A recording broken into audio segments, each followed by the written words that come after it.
Hey, this is Rosson with Austin Moto Adventures, and as you might know, my buddy Moto Yeti on Instagram, and Tim McWhirter, my work buddy here at Austin Moto Adventures, and I just came back from about a 6,000 mile ride, which is weird because my odometer says 7,000, but his says 6,000. We have the same bike, but mine's a triple black and his is the Bumblebee yellow. So we're gonna have to figure that one out. There are a lot of videos out there on how to pack your bike for trips like this. So I thought it was appropriate to do an unpacking because it's actually what I carry and it's not pre-staged. And remember that, in case you don't know, on our trip, on this 6 or 7, we'll just go with 6,500 mile trip from the southern border all the way up to Canada, over to Washington to the TouraTech Rally, and then we slabbing it all the way back to Austin area.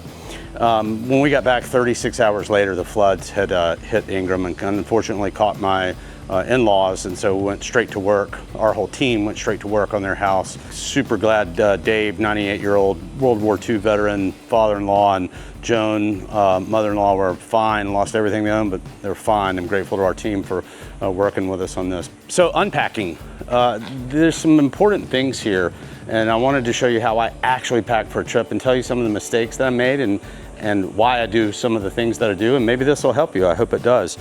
I do my top bag differently than most people.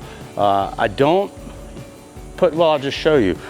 So my theory is the first thing you need is the last thing you pack, right? And so I take, if there's inclement weather, stuff rolling in, who knows what this is gonna look like because I haven't been in here since I got back from the trip. If there's inclement weather, then you want to be able to get to the more important items quickly. This just happens to be the last thing I threw in there. That's a ground pad. But the essential items quickly for food, water, shelter, right? Those are the things in that order that you need. So here's my footprint. I don't stuff it into a sack. I don't fold it. I don't do anything else with any of my things. Here's my tent. I can deploy the tent, the ground pad, the tent, and then the rain fly, probably with my eyes closed. Whew, wow, that is rank. Looks like it smells like I put it up wet, and I'm gonna have to take care of that. But so there's my tent system. I just pop this really quickly. They're my poles. So that's everything I need to get shelter really, really quickly put up. And the rest kind of, we have the rest taken care of as we travel. But really important to me that stuff is taken care of very quickly. If I put it into a stuffed sack, inevitably I lose something. I misplace a pole or this or that or the ground flies, whatever. It becomes harder to pull out, and it's just it's a pain in the butt. So I like to stuff my stuff in there. But you wouldn't want to pull your sleeping bag out until you have your tent up. So the very first thing that I pack, and the last thing to pull out of here, whew, God, that smells bad too. First thing that I put in the bag, last thing to pull out, because I don't want it to get wet, is the sleeping bag. I use a Nemo Forte 20-degree bag, which, by the way, a 20-degree bag means that you can survive at 20 degrees, not that you're gonna be comfortable at 20 degrees. Remember that when you're picking out a bag. That's it, that's in my top pack, except for something I think everybody should carry, a machete. And then this really made the trip. This is a silky saw. Tim and I found a sort of a hidden U.S. Forestry Service road that we went down, and we had an entrance to the road. It was a steep descent, kind of point of no return. We know we're in it to win it and no turning back. And we came across a tree in the road. Well, that's okay. Nobody's been down here for a decade, it looks like. Got my silky saw. So we go through about a 12-inch tree very, very quickly, ride a few more miles, 5 trees down. No big deal. We've got time-lapse image of us. Cut down the 5 trees, moved them, but then we came around another corner and there were 50 trees down, so we had to find a way around it, which we did, and that's the essence of adventure riding, what makes it so cool with your friends. We solved the problem and had a great, great, great time doing it. So carry a silky saw. We're not sponsored by them. I paid for that. I'll buy another one. I'm sure I'll buy more after that. Our team carries them. It's great kit to have. So that takes care of the top bag. That's all I carry in the duffel. If I need to pull it off really quickly, very easy to do. Here's a real winner, which totally surprised me. This is a Arctic backpack. cooler pack. I did not count on bringing this. It really weighs almost nothing, but I use the Black Dog helipad on my bike, and so I put the duffel on there, and then I jam this cooler in the back, and I just used a cinch strap to secure it, and then threw a $5 Amazon, elastic cargo netting over the top. But this became, at the end of the day, the cooler for beer. We buy 6 or 12 beers, and throw ice on top of it and take that back to camp. It became, if we bought a bottle of something, we'd jam it in there. It became a dump bag. It became a trash bag. It's really, who knows what's in here? I don't know, crackers, I guess. I always save a plastic bag, but this is the liner that I was using for it. And then, the rest of it is like condiments, and I'll get into this stuff later, but this, for obvious reasons, becomes really invaluable for beer at the end of a day, sitting on a creek, beer, while you're on after you finished your ride. There's nothing like it, unless you want root beer, in which case have the root beer. But I think Moto or some other company should start making these that integrate with some of the bags that we carry. And I'm a big proponent of soft bags, as you guys know. I'll put this back and tell you about it in a second. So you want to stay dry, right? You want to stay comfortable, and you want to stay clean, and you want to get good sleep. So I always have, along with a ground pad to keep me warm, but I carry a Helinox cot. I've got a super light one for hunting, backcountry, backpacking, but I carry they're kind of pricey though. I carry the, they call it the tactical version. It's just heavy Cordura. So I carry this because we're more worried about space on these bikes than we are worried about weight, right? I mean, we're concerned about both, but it's space that we really care about. So I like the tactical version, the heavy duty Cordura, because I know I'm not gonna rip it, and that's really a big help. Along with that, at camp, always strap your hat to something, by the way, so Tim can pick it up while he's riding behind you, as he did with me several times. But I love their sundowner chair. This isn't a stool, which I also carry. This is not a stool. You make this thing, you can really sit back and rest your head and really relax, kick your feet up. I even carry the table, believe it or not, that unrolls with a frame. Not so much so it can be a table, even though we use that regularly until we sent it home in a box, along with the Primus cooking system and my Climb air vest that went off, because at that point it was just dead weight. We used the table as an ottoman, so I would set the chair up, put my feet on the table, and there you go. It was very, very, very comfortable, made for a great time. Let's go from the outside. Shaker hose. Did not need it, did I? I don't think, we use them all the time. They're great just to put in your tank or into a bottle, shake, and then you get the hose, and just it automatically runs. You don't have to sit there and continue to siphon. As a guy in Big Bend that we helped said, wow, that's science, isn't it? Yep, that's science. So that's on the outside, along with a, just in case, and I did not use this, a Goal Zero Nomad 7 solar panel. This will charge your phone probably in about 4 hours, I would say. And that thing is really helpful. So again, sticking with that theory, the first thing you need is the last thing you pack, right? So, and on this trip, I wore the Moto Basilisk IR set. Now, I had never worn it. I really liked it. I liked the way it looked. I liked the way it felt, but I was unsure of whether it was going to be waterproof, how the water resistance was going to be, and how the ventilation was going to be. So I did go ahead and bring some rain gear just in case. Oh my gosh, I did not. Oof. This is the Revit Dirt Series Smock. These things are hyper light, really, really invaluable. Strongly recommend these, highly recommend those, strongly recommend you get one. We went through tons and tons of rain, and the thing was great. We were really pushing the boundaries with that particular setup, knowing that we're leaving Texas in extreme heat, and we're gonna come back to really, really extreme heat. We got lucky. When we left, we never even hit 90 all the way down to the southern border. And on the way back, interestingly, the hottest place that we hit, hottest and coldest we were, was Albuquerque. Going from the southern border on up into southern Colorado, it was just extraordinarily hot. And on the way back, it was 50 degrees in Albuquerque and raining. And the Moscow suit was great for all of that weather.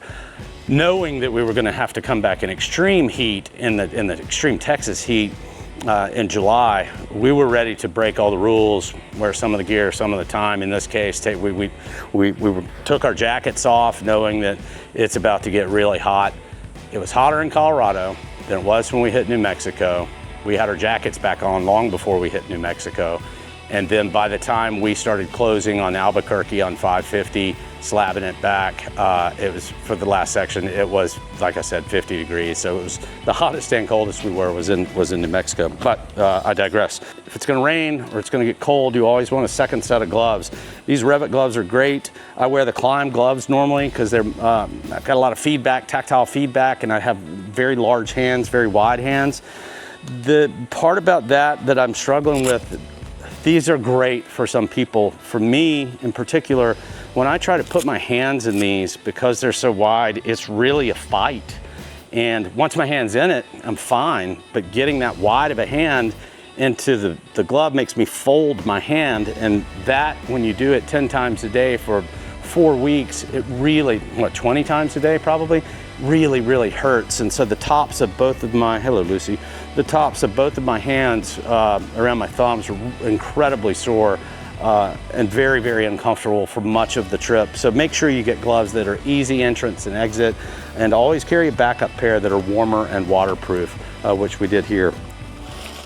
This, again, last thing you pack is the first thing you need. It's a raincoat for my overly enormous tank bag that I'll explain why I have it. This is the Goal Zero Crush Light. These things are awesome. If the battery dies while you're using it, or even if it doesn't, you can just snap a little mini carabiner on it on your duffel or whatever, and the little solar panel recharges the battery, and then you have a great way to have light with 3 different settings on your camp. So I just typically set it like that, or I hang it from a tree. You can crush it and put it down, and then it's good ambient lighting to sit and eat with.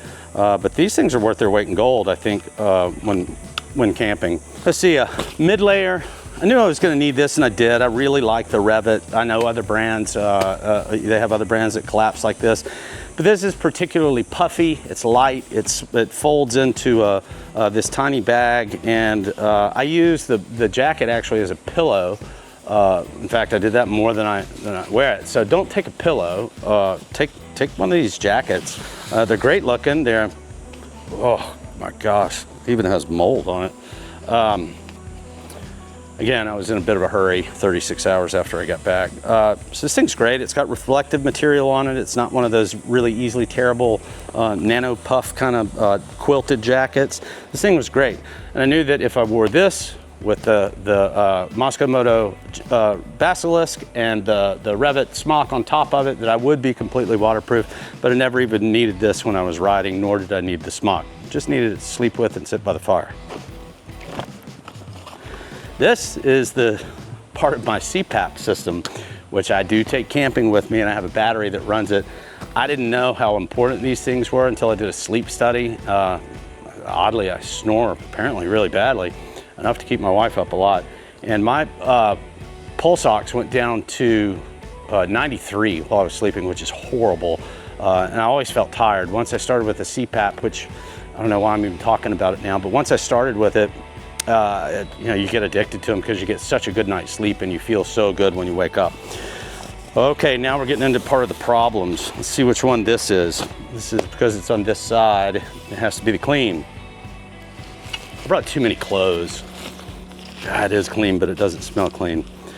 We're gonna go to a dinner, I'm sure, somewhere, so I need to bring a nice super light, which you should always get. Don't take cotton with you. You'll freeze to death in it, and your legs are gonna be tired from carrying it. Your bike's gonna be tired from carrying it. I'm gonna need a nice shirt, right? Because we're gonna go to dinner wrong. I did, if they're in here, they're clean, so don't worry. I think I brought 5 pairs of underwear. Every time you stop, wash your dirty clothes if you can, and then if you can't, put the separate clothes in a dirty bag. These are great. I saw a video. This is the Moscow Moto. No, this was not sponsored by Moscow Moto, but you would think so. This is the Moscow Moto long underwear. This is the one that zips down the front, and it's even got a little snap for a hoodie that's really, really comfortable merino wool. I love that thing. I'm sure I've lost the hoodie by now. These are the pants, and this was actually the great selling part to me. There's a video online with Pete Day talking about the pants, but they zip all the way, and that's what sold me on them. They zip all the way down the side, and that makes for, you can change pants, whether it's in front of somebody and they're timid or you're timid or whatever. Makes it really easy to get in and out of the long underwear without exposing yourself to the world, even if you're on the side of the road. So those things I highly recommend those.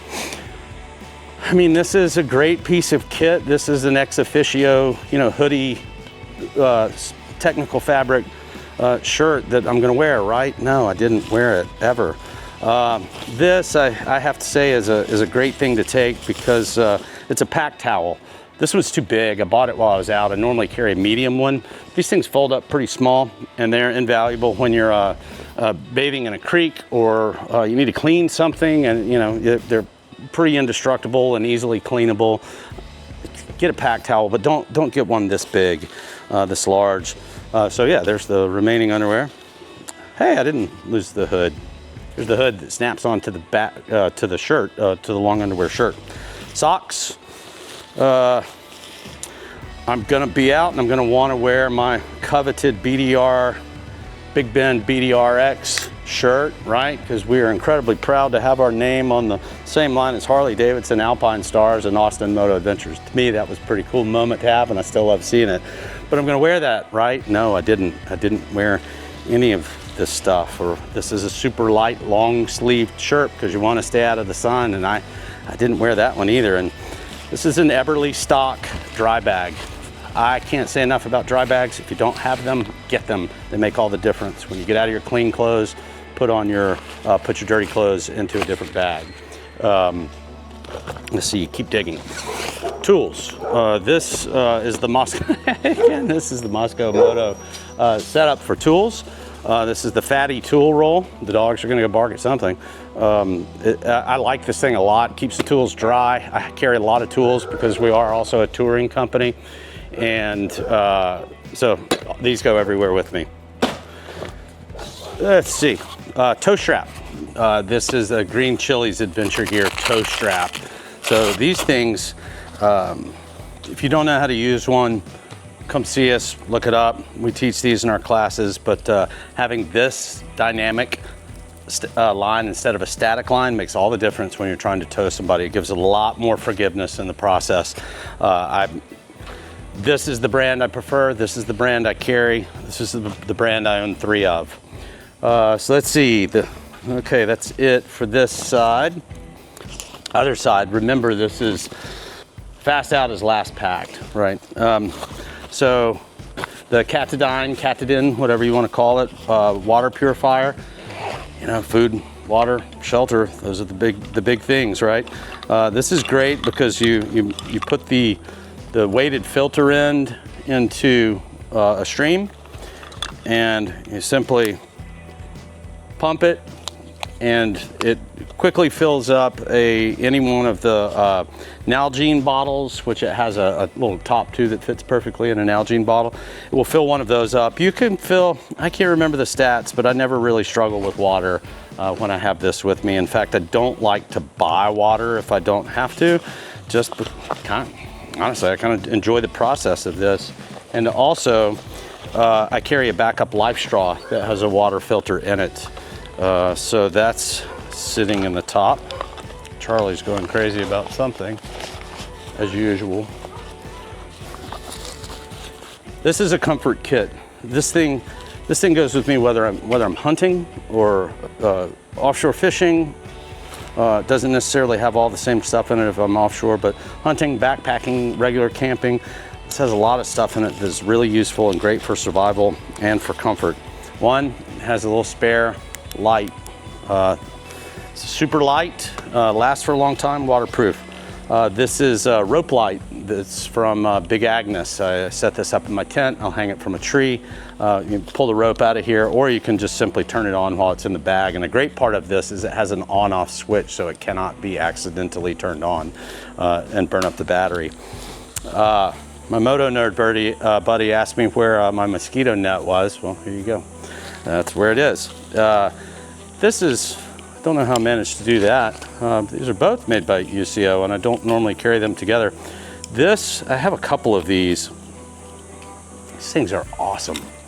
This is a candle, and I was backcountry hunting solo one time and was really, really cold, and very reluctantly I took this into my tent. It put out quite a bit of heat. I was a little bit scared with it being, you know, inside of a nylon tent, but it's a beeswax candle, spring loaded, so as it burns, it continues to push the candle towards the top. Once your eyes adjust, it puts out quite a bit of light. It makes a difference in camping, and just the feel of it having a real, you know, a nice flame candle right there. And you can use them in areas where there are wildfire bans. The candles are still legal, as I understand it. No open flame, but because that's enclosed, you can do it. I also carry the stormproof matches, which if you don't have any of these and you don't use these, I recommend you at least look into them. They have that much burn on them. I think they burn for like 20 seconds maybe, but if you can't light a fire with this, well, get more matches. These two things are great for to have in your camp kit, and in your, as I call this one, comfort kit. Always carry 4x4 gauze or cotton pads, and coat them in Vaseline, because you can hit that with a flint and steel and poof, it lights up so quickly. Very, very easy. A backup stormproof matches. Let's see, a collapsible jet boil spoon. You always need one of those. This is paracord, but it's not your regular paracord. I think this paracord is made by SOL, I think is the name of the company, but it's highly, highly flammable. So I believe it's 550. Obviously, I've never tested it to 550, but it's very strong. And if you cut just that much of it, shred all of this up and put it into a fire, hit it with flint and steel, poof, there's your fire. Very, very easy. And then here's a backup candle. I think that it lasts 24 hours, and you're only going to burn it for 3 or 4 hours. And I carry a set of backup batteries. Let's see. Oh, also on the outside of the bag, shameless plug for my really, really close friend, great guy, Mark Belcher, who owns Big Canoe Axe and Tool Company, Tool and Axe Company. He sent me this and a handful of other axes. These are fantastic. His works, craftsmanship's incredible. He finds old axe heads and refurbishes them, and reshapes handles, and they're really almost personalized with for each individual, and they have your name on them, or his logo, and he can also put your name or whatever, your company name on them. Yeah, but Big Canoe Axe and Tool Company is his operation, and we use this countlessly on that trip. All right. Again, I haven't been home and I haven't unpacked, and here we are 2 weeks later. I said I didn't wear any of that clothes. We have any of those clothes. We have Austin Moto Adventures jerseys, and I ended up wearing these the whole time. We have 2 versions right now. We'll have a couple more coming out. They're great material. You're just not going to wear that many clothes, or you're not going to wear 5 shirts. Rosson. So every time you stop, just clean your clothes. And if you do have an opportunity to clean them, make sure you put the clean ones in a separate bag. Dirty underwear. Always carry a plastic bag for your underwear for obvious reasons. Even dirty socks. Let's see. This is really important. I'm glad I saw this. I carry a fabric belt. I wear a leather one with my riding gear, but carry a fabric one because they're lightweight and you can use multi-purpose. The pants like this, I don't know how you camp without them, be comfortable. These are the Prana pants. I can't remember which version these are, but these are the straight fit Prana pants. And I know that the Cool brand makes some also. They're really stretchy, cool, stretchy, pun intended, cool, stretchy material. They're very, very comfortable. So you can get out of your riding gear quickly and get into some lightweight pants. What else? Socks. Ooh, gosh.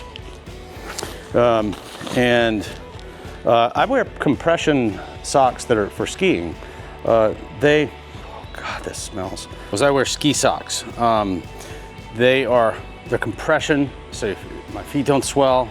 It's great at altitude. They're padded, but not so much that the sock twists up inside the boot.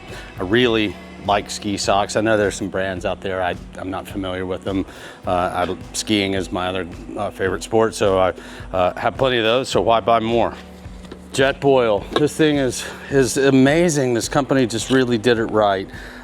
They have, you screw this onto the fuel system, and they have this set up so that it can be a French press for coffee, which I used to use until I got the new in-out system. A French press for coffee, or you can boil water in here, and it's got a little thing that I was just holding where you can put it directly on here, and it acts like a burner. It's a pot holder. So I use that regularly. Always carry a backup fuel canister. Here's kind of where, this is one of the things I regret. Space, right? And weight. I'm working on something new. And I think, gone, unless I'm backpacking, which I might even change this and, backcountry hunting. Freeze-dried pad thai. I love to hunt and backpack alone on these solo treks. It's just too much food for one person. It's a ton of sodium. I think in terms of the sodium, it has 240 milligrams per serving. So it is salty. It's good stuff. It's too much food and it takes up too much space. Premium instant coffee. I don't need to explain that. But what I've started doing is going to tinned foods. The old way. This weighs almost nothing. This is lobster.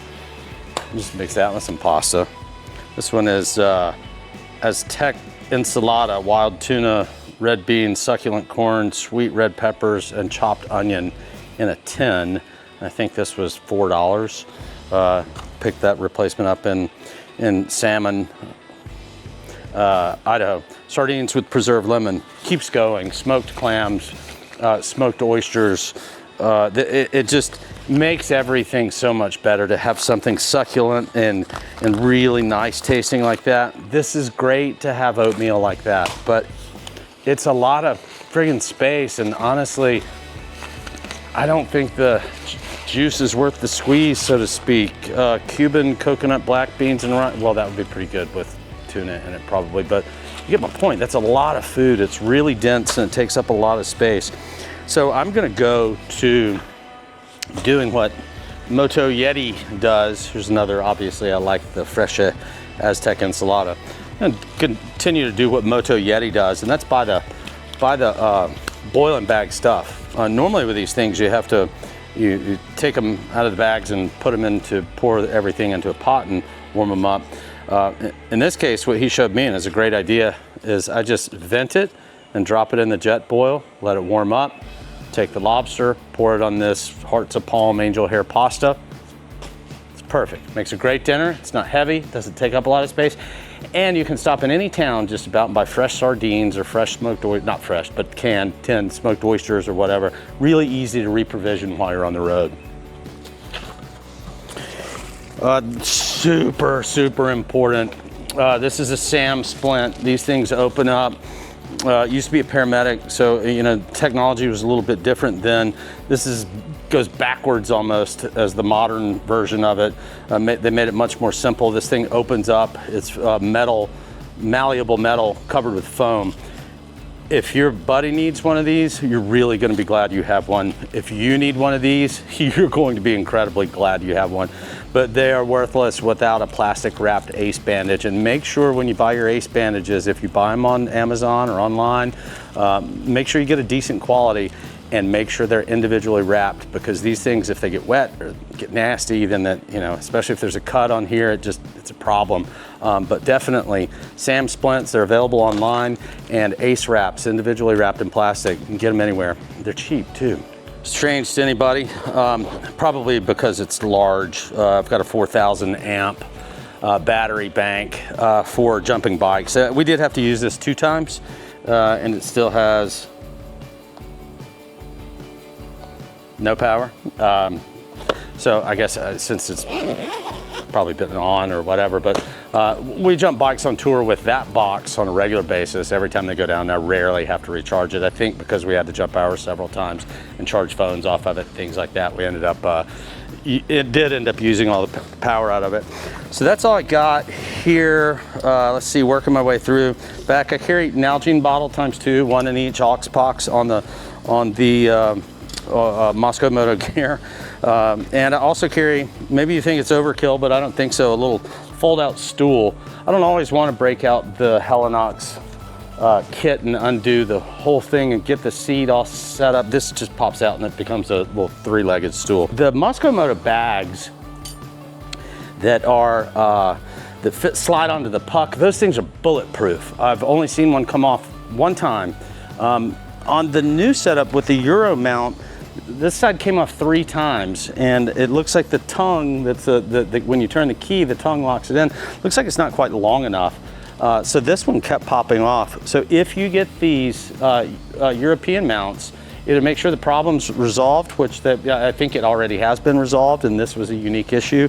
Or put a zip tie right here, because if you put the zip tie on this, it won't pop off. And it's kind of scary. I mean, I wouldn't have known one time if Tim wasn't behind me.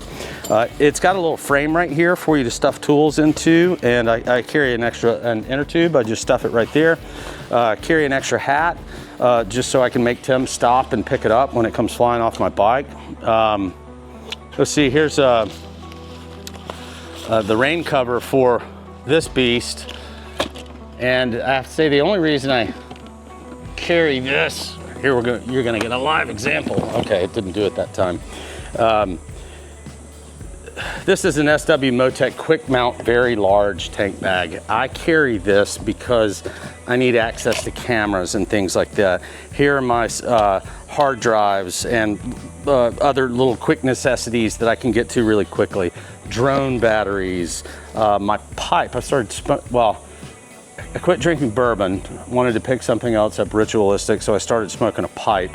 It was a great replacement until I started mixing the pipe and the bourbon. So the drone remote controller, I have extra sunglasses. If you bring extra glasses, eyeglasses or sunglasses, make sure you put them in a case. I've made that mistake before. And let's see, here's the drone itself. And then of course in the sides I carry stickers and Zyrtec and little cords, chargers, all that stuff. And this side I have an extra flashlight, a little O-light. Always carry the electrolyte replacements. I cannot say enough about these things.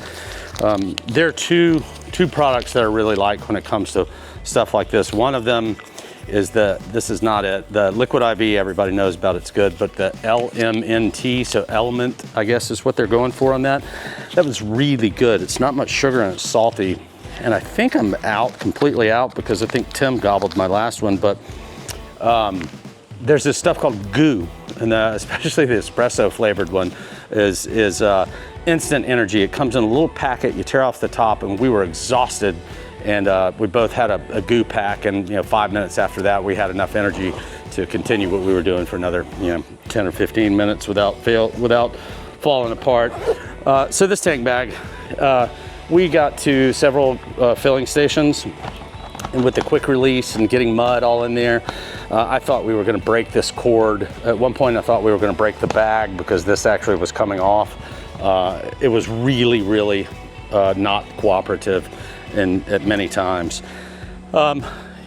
So I wouldn't carry that. I would carry, I've got one around here somewhere, but I would carry one of the smaller ones. Again, a Moscow product. I would carry that on my, normally have that on my tank. It makes things much easier. Or yet another Moscow product, the Nat, which is the little Velcro bag that goes on the handlebars. But I find that kind of jams up against the tank when you're turning back and forth. So the little tank bag I think is perfect. Now I'll tell you about the star of what I believe to be the star of the show, but also got a lot of grief about this. My buddy Chris Bronstorp told me that I was the right age to be wearing this. This is the Schubirth E2. It's heavy. It is. It's heavy, but it's quiet. And in the modularity, I know many of you have seen this. This thing is great when you're touring to have the sun visor right there, and to be able to pop the top and communicate quickly or grab a bite to eat without taking your helmet off. There were several things that we did where I just popped the front open and either started filming or walked around, and 30 minutes later I realized I was still wearing a helmet and had not taken it off. This thing works really, really well. It has integrated comms. I will say I think the microphone placement is poor, because people were telling me that while I was talking that they could hear a lot of crackling. And so I'm gonna have to look into that and let those guys know about that. But this E2 is really just a really fine piece of helmet and kit. When we were coming back, we knew we were gonna hit high winds. We didn't hit heat, fortunately. As I mentioned, the heat was easy. We didn't get above 60 degrees until we got closer to Austin, and that was part of the storm coming in that took out, hit the Guadalupe River down in Texas, and Ingram and Hunt and Kerrville. Really sad. But we got into really heavy winds in the highway travel, slabbing it back. And man, when I made the decision to do this, it changed everything.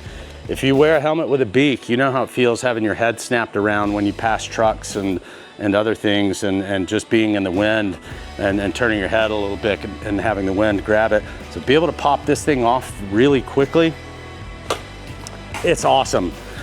If I'm riding in the day and I'm gonna go on a day trip, I'm probably not gonna wear this. If I'm riding just like on a mountain tour, I'm probably not gonna wear it. I'm gonna wear one of my really light climb or TouraTech helmets or something like that. If I'm going on a multi-day trip, I'm gonna wear this every single time. It's great. Pin lock, sun visor, quick release, built-in comm system, Senna or cardio, right? And the remote on the side. There's not enough nice things I can say about this. I use it every time. So Chris, I might be of the right age to wear this. I'll take it. It's kind of gross, but when you go to Chick-fil-A and other places, grab extra condiments and take them with you. They can make or break a trip. Good food, you know, sometimes it makes all the difference. I always carry a good cup. This one doubles as a koozie. It's got a screw-on koozie. It's made by Wild Gear. This is my coffee cup. This is my whiskey glass. This is my rocks tumbler. This is my extra water glass. I love this thing. So carry a cup that makes you feel like you're at home. So that's all I've got. And I think that's a pretty good start to explaining how I do what I do and how I pack, the way I pack. And if you have any questions, put them down below. And if you don't, that's cool. I'm sure there's going to be lots of, well, I hope enough people see it to where there's going to be a lot of disagreements about the way that it's done or the way that I've done it, or why I would take a candle or matches offshore, but that's a whole other story.